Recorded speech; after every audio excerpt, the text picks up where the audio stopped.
Hi everybody, it's Dennis Foster from Foster's Yacht Services located at Lauderdale Marine Center, part of our June videos. You've been following our 48 Flybridge with the engine removal reinstallation. We're on the final portion here before the carpentry and the teak slots and maple get reinstalled. So if you look down here, we got our guys here filling in the gap. This is a piece of Pusa board that had laminates already vacuum bagged on the top and the bottom to seal it. And now we're filling in some gaps here with some epoxy putty, and then we're actually laminating here. If you could look, you can see the laminates right here. We're laminating to tie the two surfaces in together.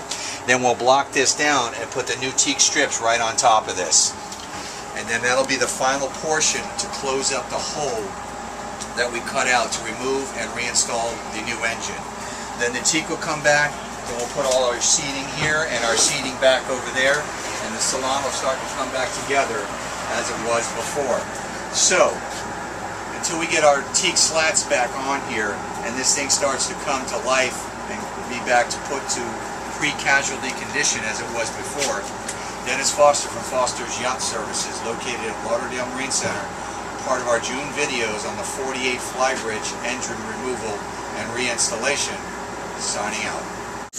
Hi everybody, it's Dennis Foster from Foster's Yacht Services located at Lauderdale Marine Center, and this is part of our June videos. And if you're watching the 48 Flybridge, we're doing the engine removal and reinstallation on, where we cut out the floor, pulled out the engine, put it back in, and we'll glass it back up. We've got everything glassed in from the overhead and underside. We're making the final piece here via vacuum bag, and I changed it. Instead of using balsa core, I'm using Pusa board. This is a 24-pound compressed fiberboard that's completely waterproof. You can actually use this as a hard point for backing plate as well. So what you see here is we have peel ply, breather cloth, release film, and vacuum bag on the bottom, and it has this sealant tape here so you can see it keeps everything sealed to this square area where we put the sealant tape around.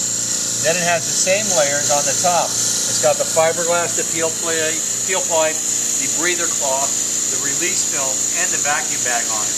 So you can see we've got two manifolds here coming out of our manifold there that goes to our vacuum pump. And right here on the gauge, it usually pulls about 14 inches of mercury. So if you take over here, you got your half-inch line, you got one here, and it's sucking. This will sit on here most of the night, and then tomorrow when we come by, we'll have a fully sandwiched composite that can't get any penetration of water or ever rot for the lifetime of the vessel.